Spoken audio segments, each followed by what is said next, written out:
अभी फोड़े आए, फुंसी आए ना, हाँ। तो थैंक यू बोलो, आपका कैंसर बच गया। क्योंकि जो फोड़े फुंसी बाहर निकल के सारा पस सारा गंद निकल गया, अरे वाह। वरना वो अंदर रुकता, कहीं सिस्ट बनता, ट्यूमर बनता, पथरी बनता, रसौली बनता या कैंसर बनता। 4 साल पहले एक रिपोर्ट आई थी कि चंडीगढ़ में हर चौथे आदमी को डायबिटीज है। आज की डेट में मतलब हर घर में एक को तो है ही। किडनी अगर किसी की फेल है तो मार्केट में ऐसा बोला जाता है, किटरेन बढ़ गया, यूरिया बढ़ते, क्रिएटिनिन बढ़ते, उसको बोलते हैं डायलिसिस कराओ। और डायलिसिस कराने के बाद फिर बोलते हैं ट्रांसप्लांट कराओ। फार्मा कंपनियां सिर्फ और सिर्फ प्रॉफिट के लिए काम कर रही हैं, तो ये मेरा दुख का कारण है। अगर फार्मा कंपनियां लोगों की भलाई का काम कर रही थी तो मैं उनका नुकसान ना कराता।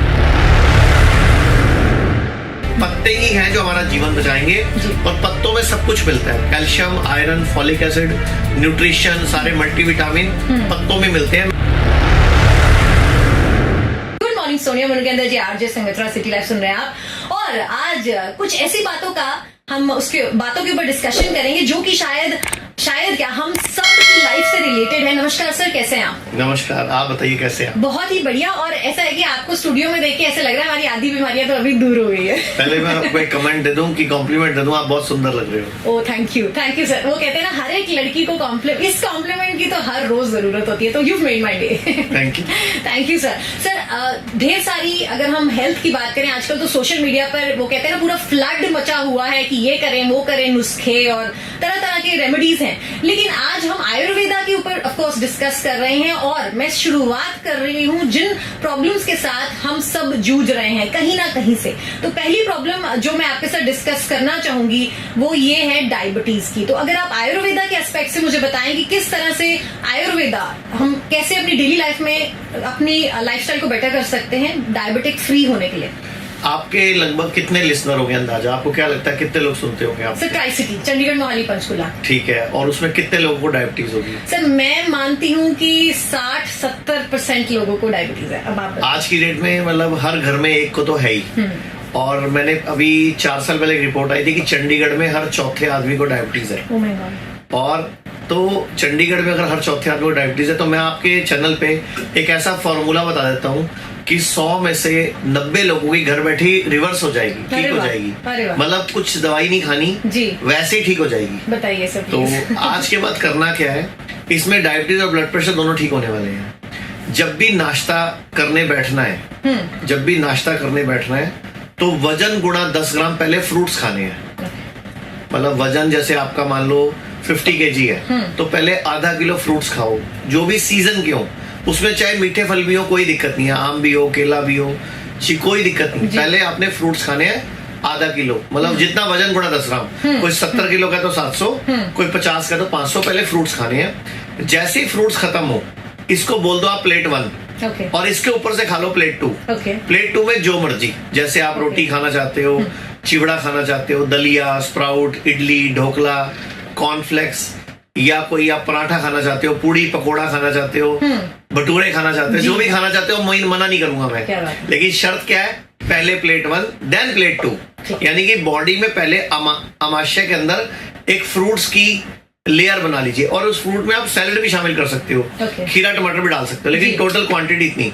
अच्छा, इतनी क्वांटिटी खाओगे तो ही दवाई का काम करेगी। अच्छा, अगर कम खाओगे तो न्यूट्रिशन होगा, फाइबर होगा, लेकिन दवाई नहीं बनेगी। तो ये हो गया ब्रेकफास्ट। अब आ जाओ लंच में। ब्रेकफास्ट में फॉर्मूला था वजन गुणा 10 का। लंच में फॉर्मूला है वजन गुणा 5। और डिनर में भी रहेगा वजन गुणा 5। यानी कि आपका वजन 50 kg है, तो लगभग 250 ग्राम। तो 250 ग्राम पहले सैलेड खाएंगे, खीरा, टमाटर, प्याज, मूली, गाजर, जो भी पत्ते वत्ते खाने हैं। और ऐसे ही सेम शाम को। अब इसके ऊपर से प्लेट 2, रोटी चावल जो भी खाना चाहते हो। शर्त क्या है, एक तो कभी भी रोटी और चावल इकट्ठा नहीं खाना। अच्छा। मतलब एक अनाज एक टाइम पे।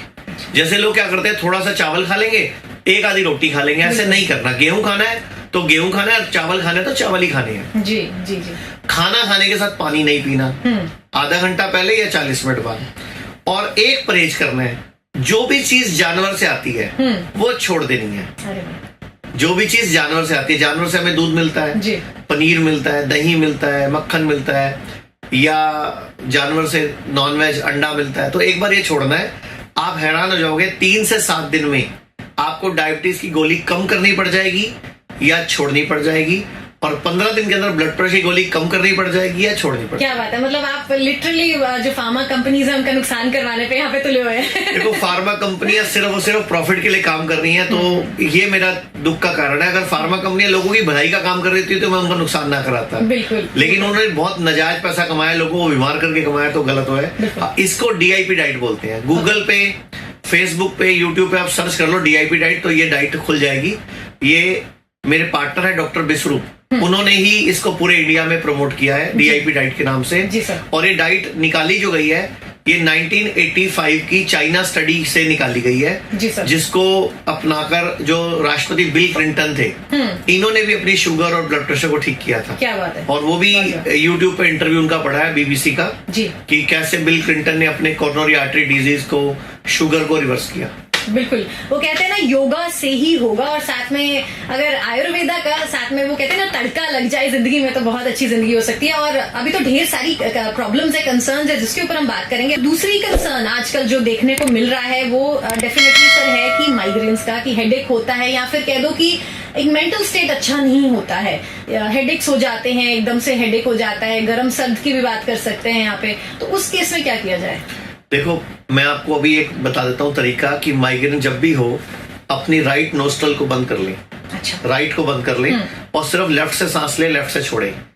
2 से 5 मिनट में ठीक हो जाएगा। और आयुर्वेद के पंचकर्म में चले जाएं और शिरोधारा करा ले, शिरोपिच्चू करा ले, माइग्रेन आपकी लाइफ से चला गया। तो जो सडन हेडेक्स होते हैं, मतलब एकदम से बॉडी एक नहीं है, बॉडी फटीग नहीं है, सीधा मतलब हेडेक होने लग गया, एक साइड से दुखने लग गया सिर्फ, तो आप हमारी वेबसाइट पे जाके 2 सेकंड ऑयल ऑर्डर कर दें। Okay. जब भी कभी लाइफ में हेडेक हो, Okay. आपने सिर्फ उसकी शीशी खोल के सूंघ लेना है। अच्छा। और वो एक शीशी 5-10 साल चल जाएगी आपकी। अच्छा। सिर्फ सूंघना है जी। क्योंकि आयुर्वेद का सूत्र है नासा शीर्षो द्वारम, कि नाक ही सिर का द्वार है।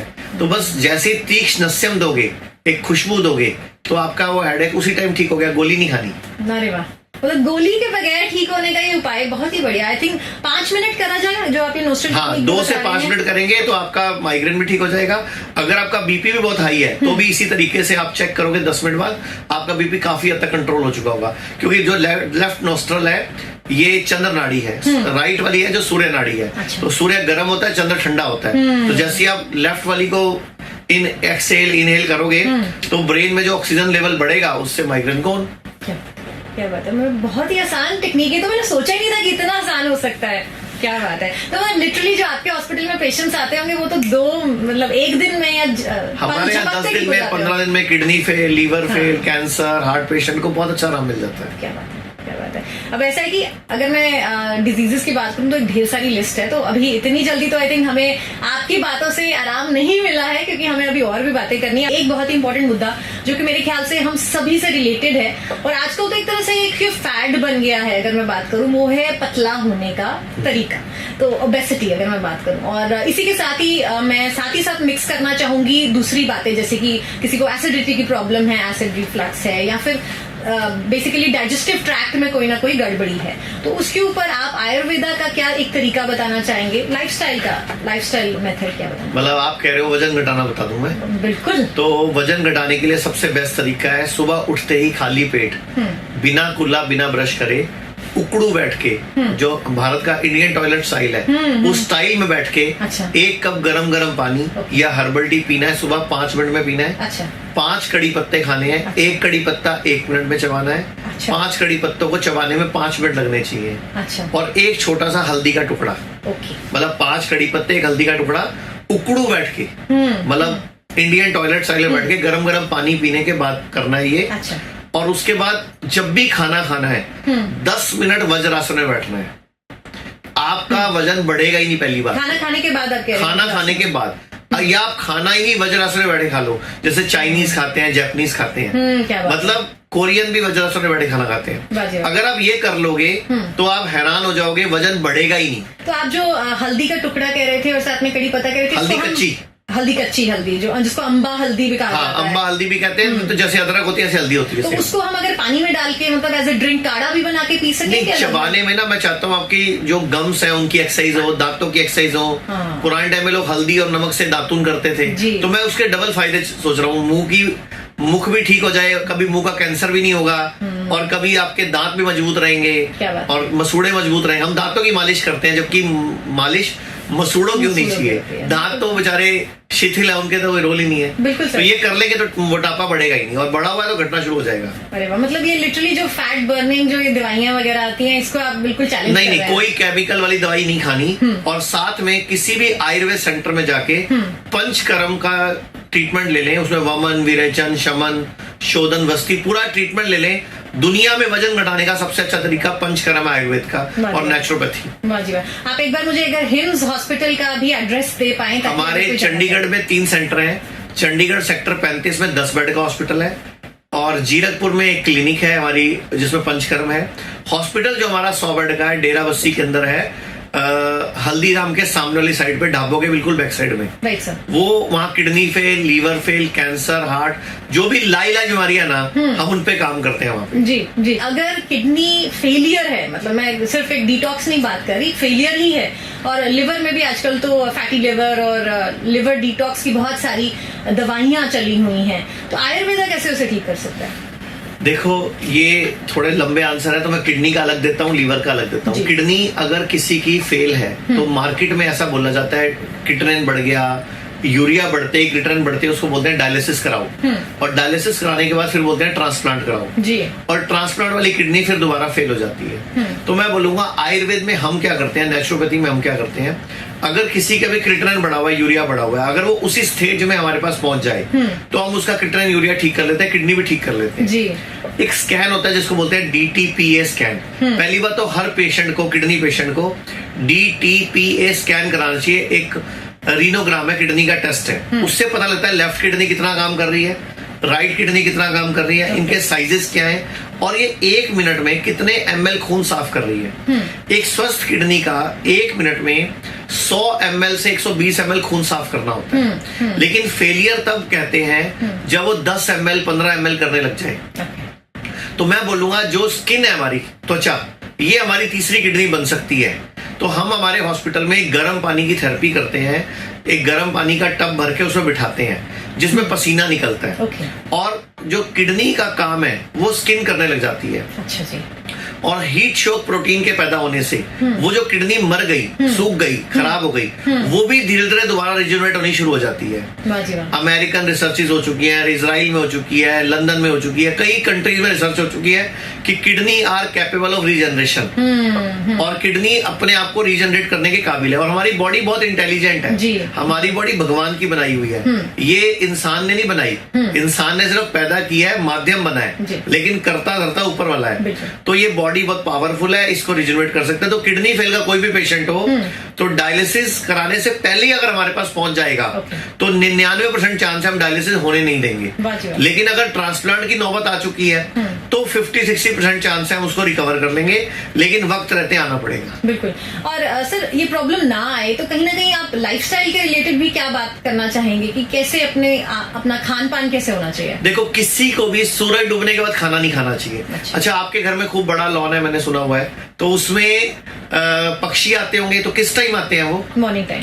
और वो दाना किस टाइम चुगते हैं, ढूंढते हैं? उसके बाद शाम को कभी खाते देखा है? लेकिन हम शाम को भटूरा ढूंढ रहे हैं, कभी कोई मोमोज ढूंढ रहे हैं, कभी कोई मैगी ढूंढ रहे हैं, कभी कोई चाउमीन ढूंढ रहे हैं, तो हम गलत हैं। तो सूरज डूबने के बाद खाना दुनिया का कोई जानवर नहीं खाता, लेकिन एक इंसान ही एक ऐसा जानवर है रात को 2 बजे भी, शाम को 4 बजे भी, रात को फ्रिज खोल के भी केक खाता मिलता है कई बार कि वो भूख लग पीसी। तो ये हमारे घरों में जो हमारे दादा परदादा भी थे ना, सुबह खाते थे, सीधा शाम को खाते थे। 2 वक्त के भोजन का रिवाज था। अगर पूरा भारत चाहता है बीमारियों से मुक्ति पाना तो 2 वक्त के भोजन पे आना पड़ेगा, सुबह और शाम खाओ।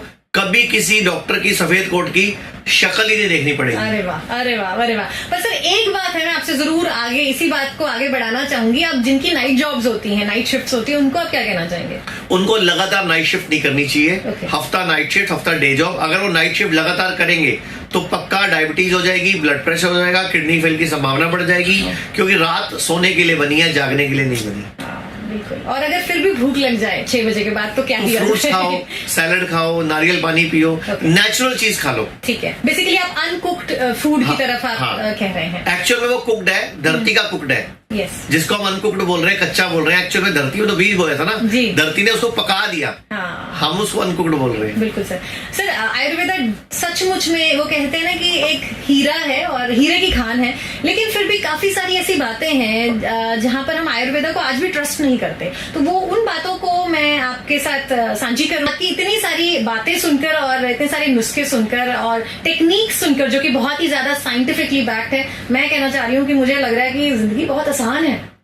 जिंदगी सच में ही बहुत आसान है। हमारी बॉडी बहुत इंटेलिजेंट है और कोई भी बीमारी ये होने नहीं देती है। जब हम इसको बहुत दुखी करते हैं तभी ये बीमार पड़ती है। टोटली। तो वो हम खुद ही एक्चुअली में करते हैं ना। आयुर्वेद में ना एक बात बोलते हैं जो कि लोगों को मॉडर्न पैथी में अलग तरीके से बोलते हैं। आयुर्वेद में ना बहुत सारी चीजों को मित्र बताया गया है। अच्छा। जो मॉडर्न पैथी बीमारियों की तरह दिखती है, जैसे फोड़ा, आप फोड़े से कितना घबराते हो, फुंसी, उल्टी, दस्त, बुखार, जुकाम, इनको आप दुश्मन मानते हो, जबकि आयुर्वेद कहता है ये मित्र है।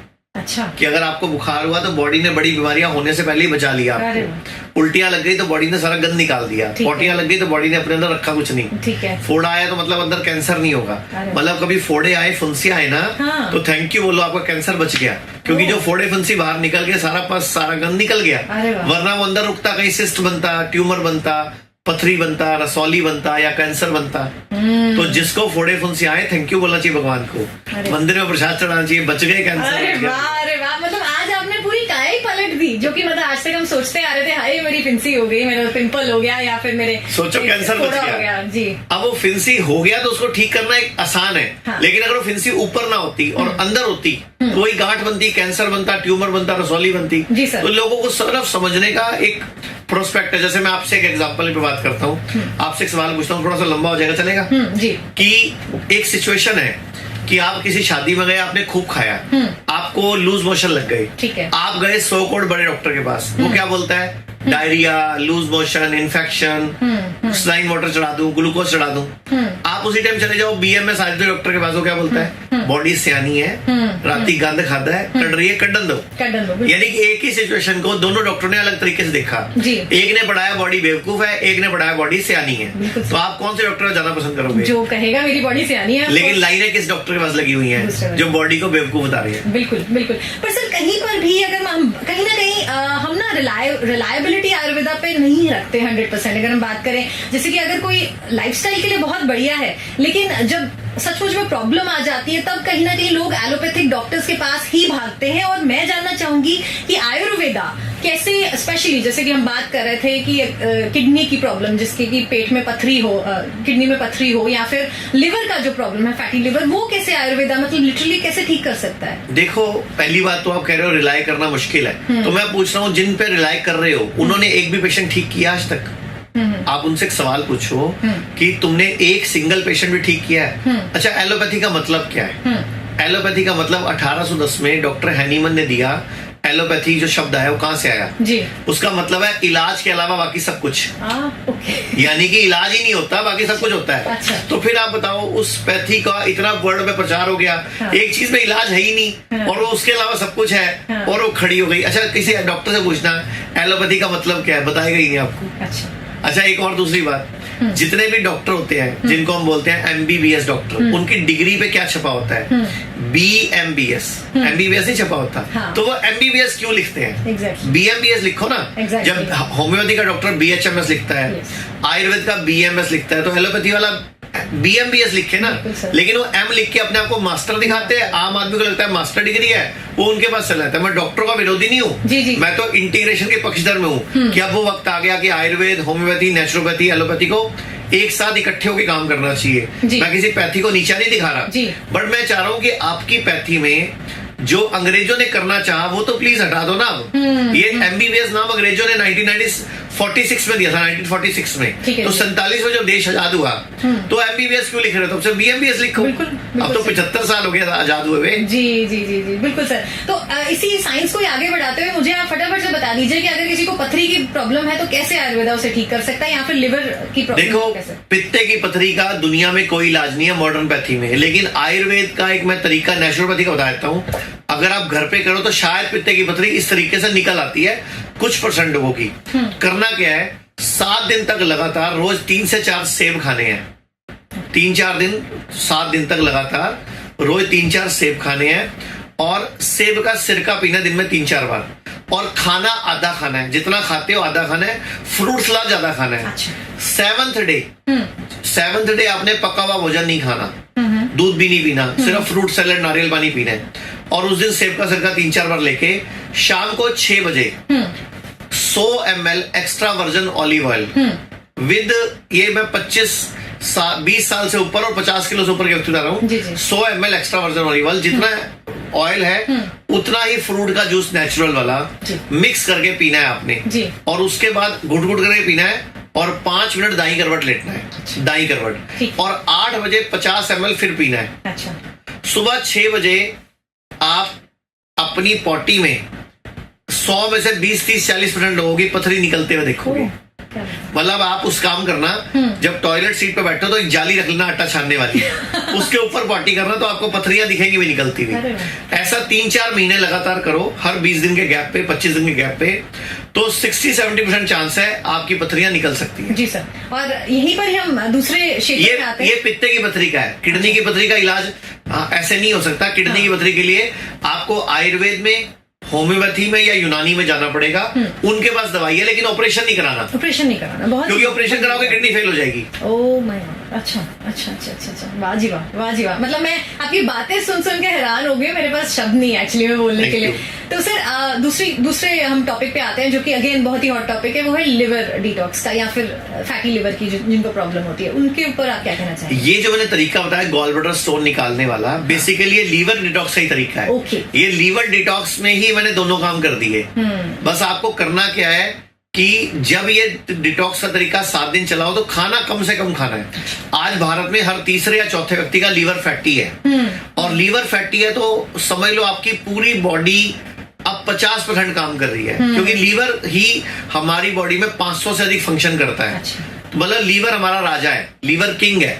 लीवर वीक है तो समझो पूरी प्रजा ही वीक हो गई, पूरी हमारी सुरक्षा वीक हो गई, इम्यूनिटी भी वीक हो गई। अब हमारे पे बैक्टीरिया वायरस का आक्रमण भी ज्यादा होगा, फीवर भी ज्यादा होगा, खाना भी लेट हजम होगा, इन्फेक्शन से भी लेट लड़ेंगे। तो लीवर ठीक करना सबसे जरूरी है। हमारी बॉडी का सबसे इंपॉर्टेंट अगर पार्ट कोई है तो नंबर 1 हार्ट है, नंबर 2 ब्रेन है, नंबर 3 पे लीवर है, और नंबर 4 पे किडनी है, और नंबर 5 पे लंग्स है। वैसे तो लंग्स सबसे नंबर 1 पे है, सांस आती है मर सकते हैं, लेकिन इन 5-6 अंगों की इंपॉर्टेंट नंबर 1, 2, 3, 4 ना दिए, ये 5 हमारे 6 हमारे इंपॉर्टेंट अंग हैं, जिनसे किसी भी से भी हमारी मौत हो सकती है। जी सर, आपने जितनी भी सोल्यूशंस बताए ना, मैं सीरियसली कहना चाहूंगी बहुत ही बाकमाल सोल्यूशंस हैं। यकीन नहीं हो रहा कि इतनी आसानी से भी चीजें सेटल हो सकती हैं, और जिसका हमने इतना बड़ा हवा बनाया होता है, बट बनाए भी क्यों ना। आप अभी बता रहे थे कि अगर आप ये सब सीख रहे हो, आयुर्वेद इतना इजी है, तो आप अभी आयुर्वेदिक क्लिनिक चेन शुरू करने जा रहे हो। तो ऐसा एक सर कि फिर भी कुछ ऐसे लोग हैं जिनको अभी भी कुछ ना कुछ एक कहते हैं ना स्केप्टिसिज्म है, जिनको अभी भी पूरी तरह यकीन नहीं है। हम लाइफस्टाइल के लिए, तो मैं फिर कह रही हूँ कि हम लाइफस्टाइल के लिए तो आयुर्वेदा को यूज कर सकते हैं, लेकिन जब सीरियसली कोई प्रॉब्लम आती है ना, तब हम हमेशा एक प्रिस्क्रिप्शंस और प्रॉपर जिसपे कि पूरे केमिकल्स पूरे लिखे हों दवाई पे, उसकी तरफ हम जाते हैं। ये कितना सच है कितना झूठ है, इसके ऊपर हम जरूर आपके साथ बात करेंगे। रसोई में रस था और किचन में किचकिच है, अब ये क्या मसला है? देखो, रसोई जब थी ना तो नीचे बैठ के खाना पकता था।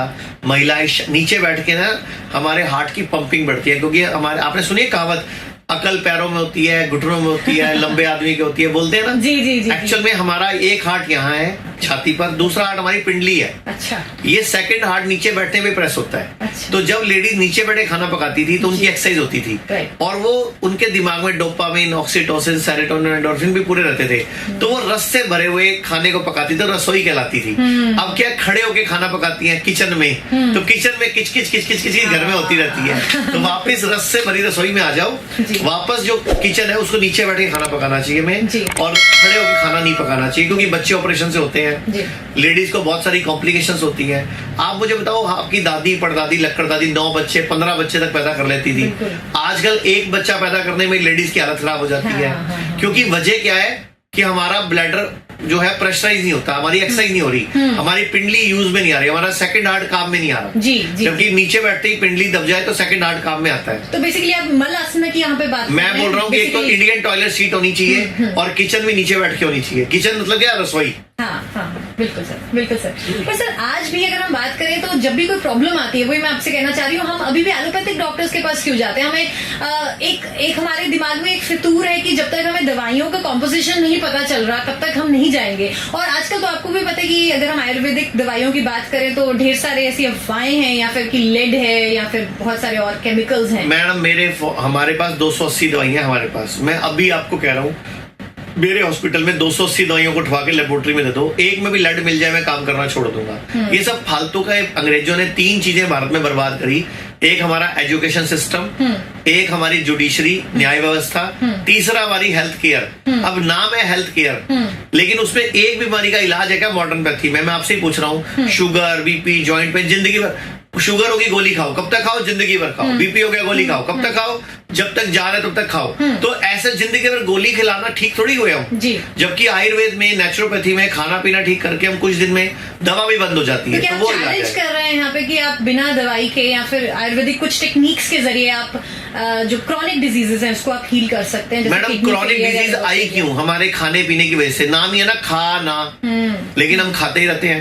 मतलब नाम ही है खाना, लेकिन हम खाते हैं। तो खाना नहीं खाना। जब भी कोई, अच्छा मैं आपसे एक सवाल पूछता हूँ, आपने कभी कोई जानवर पाला आज तक? कोई कुत्ता, कोई बिल्ली, कोई बंदर, जब वो बीमार पड़ता है वो क्या करता है? वो खाना बंद कर देता है। और हमारे घरों में क्या होता है? जब हम बीमार पड़ते हैं तो जरा सा खा लो, दवाइयां लेते हैं, मेरा कसम लगे खा लो। जी। अच्छा आप और आपके आप मैरिड हैं? जी। तो आप और आपके हस्बैंड में छोटी बड़ी किचपिच हो जाए और आपके हस्बैंड नाराज हो जाए, आप क्या करते हो? बाबू जरा सा खा लो, मेरी कसम लगे खा लो।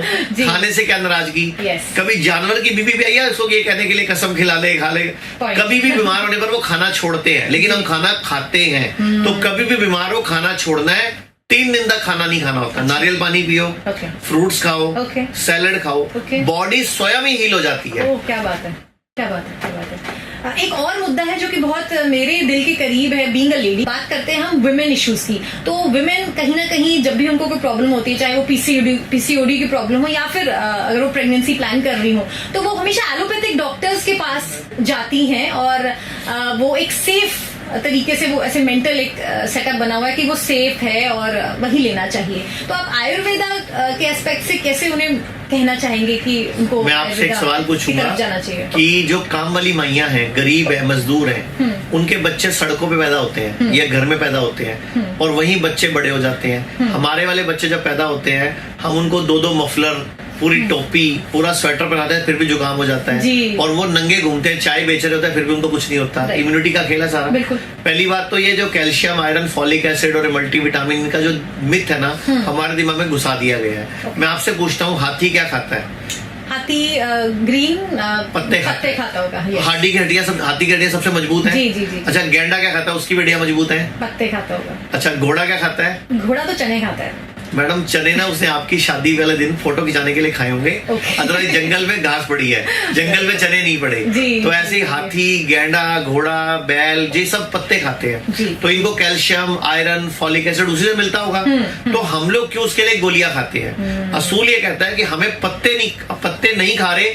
आप याद करो, जब आपके पापा से पूछना, आज पापा से, मम्मी से, पुराने टाइम पे ना मूली के पत्ते, शलगम के पत्ते हम सब सलाद में डाल के खाया करते थे। आजकल क्या मूली के पत्ते, शलगम के पत्ते कोई सलाद में रखता ही नहीं, फेंक देता है उनको कि ये ना उससे उगे हुए स्प्रे से।